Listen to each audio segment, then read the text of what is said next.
Sem fé é impossível agradar a Deus, porque é necessário que aquele que se aproxima de Deus creia que Ele existe e que é galardoador daqueles que o buscam.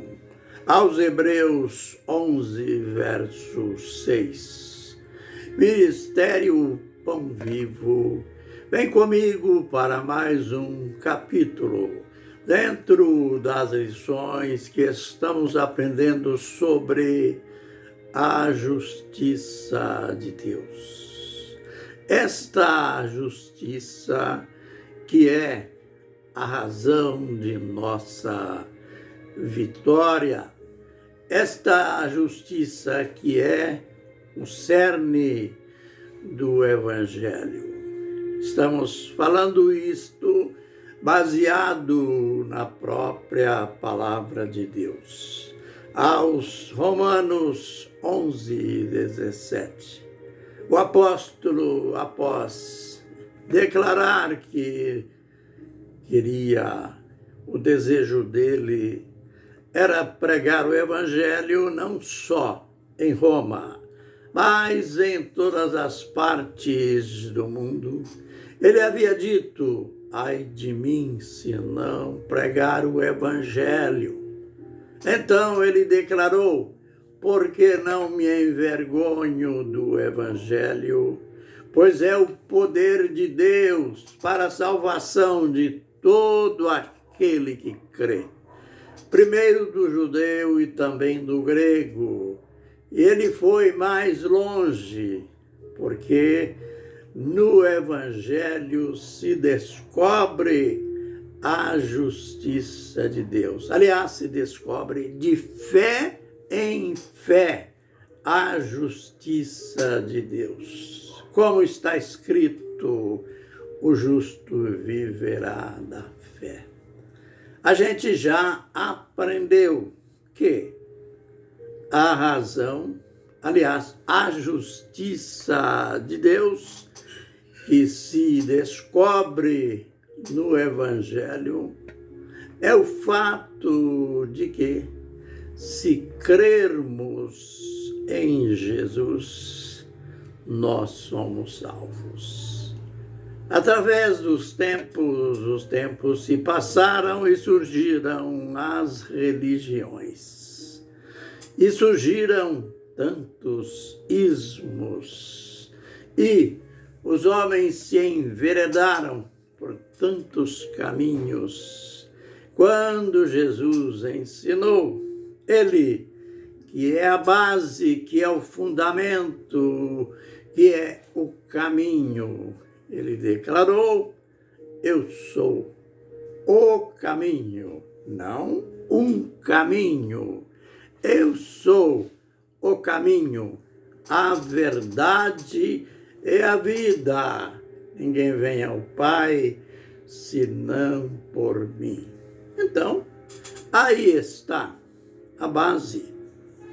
Aí está o porquê do apóstolo dizer que no Evangelho se descobre de fé em fé a justiça de Deus.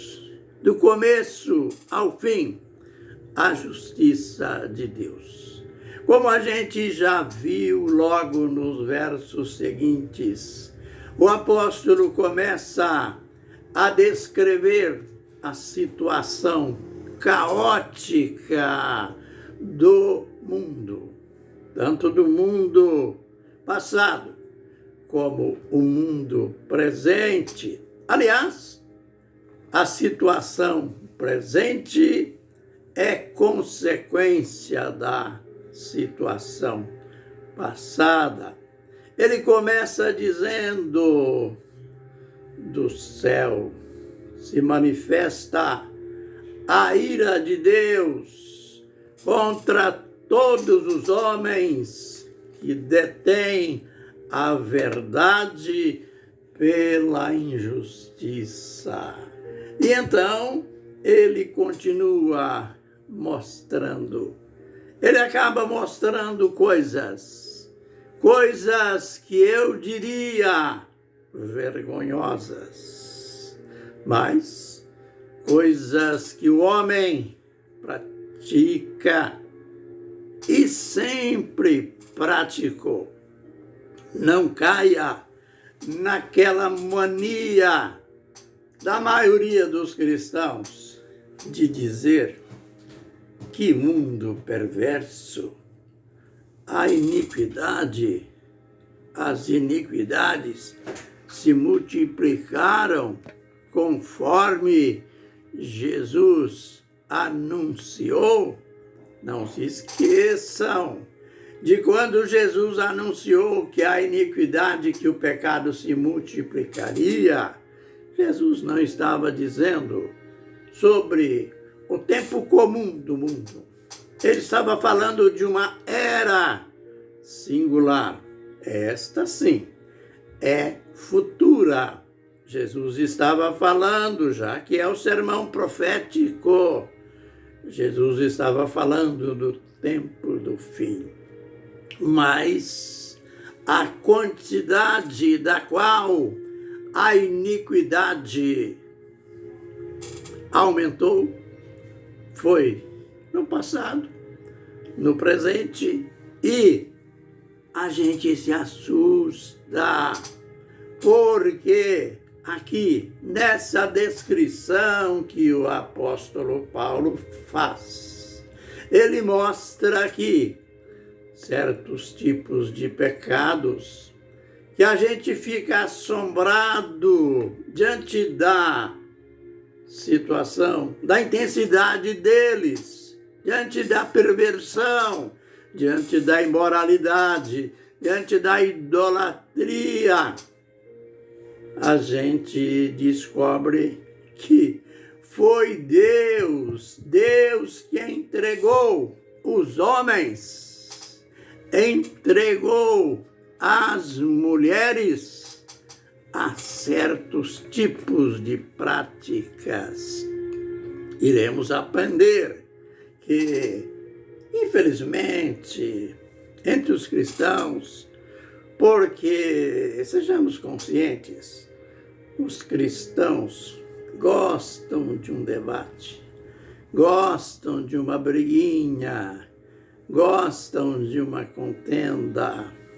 E na maioria dos casos, como disse Paulo, debates loucos, debates xoxos, que não levam a nada. A gente descobre aqui o termo Deus os entregou. 4 vezes a expressão Deus os entregou. Então, não se assuste quando você descobre que uma pessoa pratica um determinado pecado, que uma pessoa está envolvida num costume tão depravado, reprovado. Não se assuste, nem jogue pedras nesta pessoa.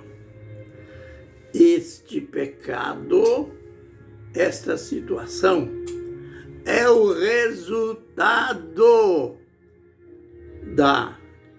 das antigas, ou da primeira situação de rebelião. Bem, a primeira você já sabe que procede de Adão, embora você e eu não estava lá, mas dentro do princípio espiritual, do princípio genético, Adão foi o nosso representante, infelizmente, em todos os sentidos.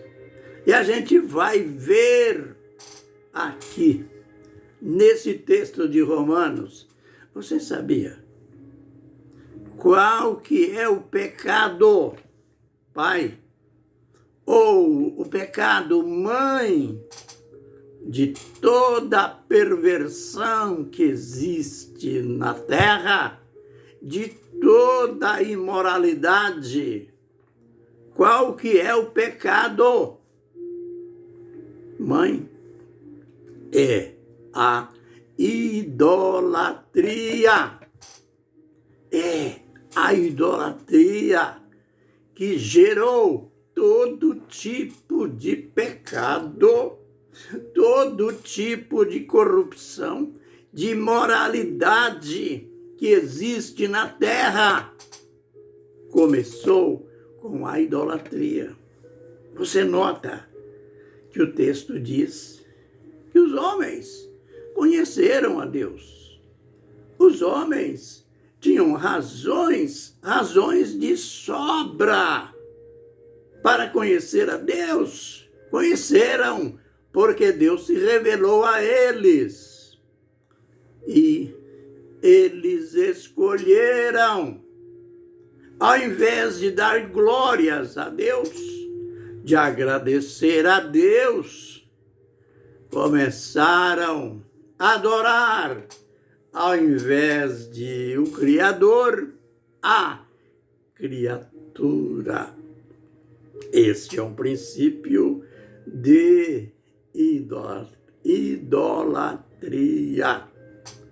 No próximo vídeo, a gente vai ver o que os homens fizeram lá no princípio e o que acontece hoje como resultado daquela situação absurda. Que o Senhor tenha misericórdia de nós. Que nós jamais nos envolvamos nessa consequência maldita, mas que o nosso princípio prevaleça de adorar sempre não a criatura, mas o Criador do céu, da terra, do mar e de tudo que os nossos olhos contemplam. Amém e amém.